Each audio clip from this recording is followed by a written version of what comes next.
I'd like to begin tonight's meeting by welcoming our new board members. My name is Robin Dixon, and I am the pre-K through fifth grade English Language Arts and Social Studies District Consulting Teacher. And my job tonight is to share with you the food and nutrition services operations in the Topeka Public Schools. Let's begin by looking at the mission and goals of the Food Service Department. Their first goal is to provide nutritious meals to each and every student within the district. They also want to create a safe and nurturing environment where students can enjoy a meal and talk with friends. And finally, the goal is to support students in their academic success through providing those nutritious meals that will help fuel students for a day of learning. Again, as stated earlier, our district provides meals to each student pre-K through 12th grade who attend school in a variety of settings. And as you'll see in just a moment, this includes preschools, elementary buildings, middle schools, high schools, and much more.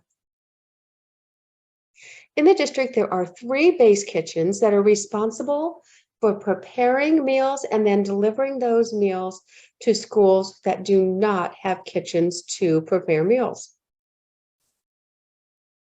There are approximately 130 staff members within the Nutrition Services Department. These jobs range from food service workers, kitchen managers, delivery drivers, and much more. It takes many pieces working together to cook the meals, deliver those to schools, and also deliver those to students. As stated earlier, we serve many locations in the district. We serve 14 grade schools, 6 middle schools, 3 high schools, 4 alternative education buildings, as well as 8 private schools and 2 preschool buildings.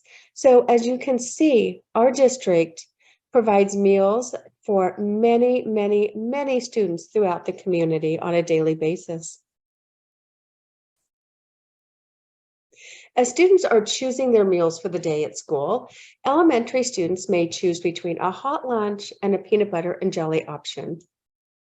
As students progress to middle school, student choices increase, and middle schoolers can choose between 2 hot lunches, a peanut butter and jelly option, or salad bar.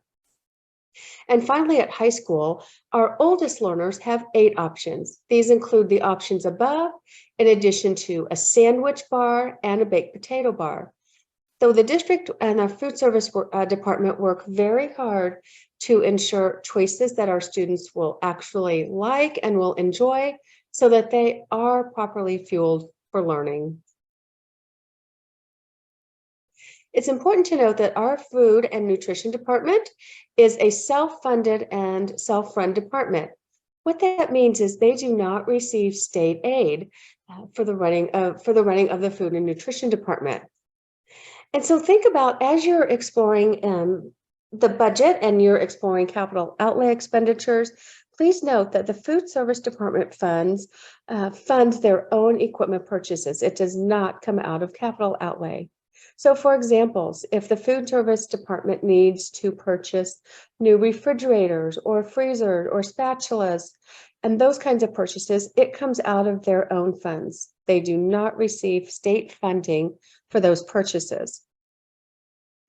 And notice that in a month, a full month of school with 21 or 22 school days, it costs $900,000 to provide meals for over 14,000 students.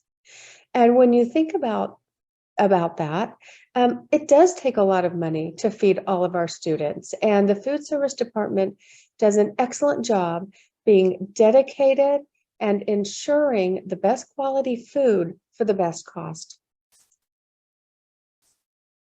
As we explore some of the highlights of food services, the data that you will see comes from 21-22, but please know that the 22-23 data looks very comparable to this. There were over 660,000 breakfasts provided to students, in addition to almost 1.5 million school lunches.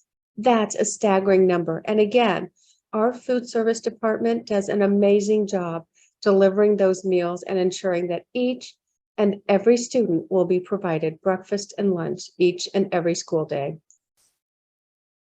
During the same school year, the district purchased over 2 million cartons of milk and over 700,000 cartons of juice. We have some thirsty students, and this helps keep them hydrated.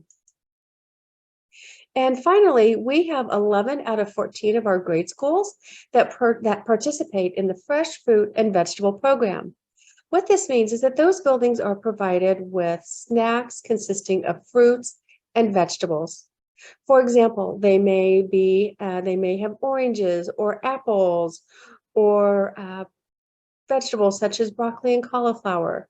So really ensuring that our students have high quality fruits and vegetables for snacks. As you're probably aware of, as you've heard in the media outlets, that we had an amazing thing happen this year in the Topeka Public Schools. Through the hard work and efforts of Ms. Wilbur and the entire department, for the next 4 years, students will receive free lunch and breakfast. And the work that it took for this to happen is extraordinary. Ms. Wilbur and her coworkers went through stacks and stacks of paperwork and paper chased to make sure that all of our students were accounted for, and those that qualified were actually receiving meals. For example, Medicaid free only students receive free lunch. Our homeless and our foster students receive free lunch as well. When parents request for free and reduced lunch, there's paperwork they fill out, and sometimes on that paperwork, they may only list one of their students at an elementary building, but perhaps not list a student in middle school, for example. So Ms. Wilbur and her department went through, tightened up all those loose ends, and thanks to their many hours of dedication and work, this is an amazing opportunity for our students and our families for the next 4 years, and it will provide such economic and financial relief for our families. Not only does Topeka Public Schools provide meals during the school year and during the school day, but they also provide meals to students on non-school days. For example, this year, our food service department will be deploying meals to 30 summer meal sites. So this means that families and students will have the opportunity to obtain lunch and breakfast for students who are ages 18 and under. And these are located systematically throughout the district and community so that we are reaching all families. The food service department also works with the 3rd annual Spike event. And this event is taking place this year on June 23rd at the zoo. And the first 300 students through the Mission Gate will get free admission. In addition, between the hours of 10:30 and 12:30, all students and children 18 and under will receive a free lunch that day. So this is an amazing opportunity for the community. The district also partners with United Way, the Kansas Department of Education, and the Topeka Shawnee County Library to set up meal sites as well. And this year, they will also be reaching out to local church communities through Vacation Bible Schools and providing meal sites in those locations. For example, Topeka Bible Church and Fellowship Bible Church will be meal sites this year. And when you think about this, those are our larger churches in the community, and they may reach over 500 students a day through Vacation Bible School and provide them with lunch each day. So not only is our district dedicated to our students, but it's also dedicated to our larger community.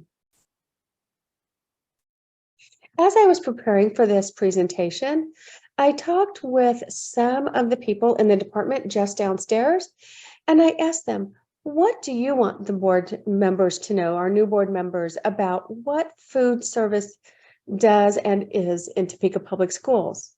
And the quotes that you're going to see are the items that they want you as new board members to know. First of all, they want you to know that lunch is vital to student learning. When they're providing lunch, they are providing fuel and energy to help students learn throughout the entire school day. In addition, they want you to know that no student will be denied a meal. Schools offer meals for students as they come in late during the morning or maybe arrive late from an appointment, those kinds of things. So each and every student will always get a meal, no matter if the financial obligation to pay or not. And again, next year, this is exciting because finances will not be an impediment to meal services and providing meals to students. They also want you to know that for students, lunch is their favorite class of the day. Students look forward to lunch. They look forward to having time to talk with their peers and have that downtime during the day. So they want you to know that lunch really is the favorite class. In addition, food service wants you to know that they build strong relationships with students. And with this, they want you to know that they know all kids. They have a unique position in that they touch each student during the day. So if we take Jardine, our largest elementary building, they interact with 750 students on a daily basis. So that gives them a really unique perspective to understand students. So sometimes they might notice if a student is having a hard day or seems to not be him or herself.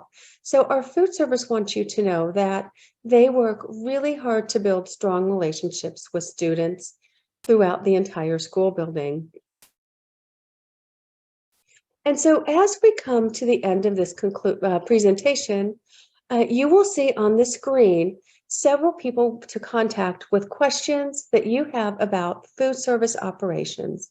My presentation today was a brief overview of the highlights of food service operations in the district, and the people on the screen can answer any questions that you may have that weren't covered in this presentation.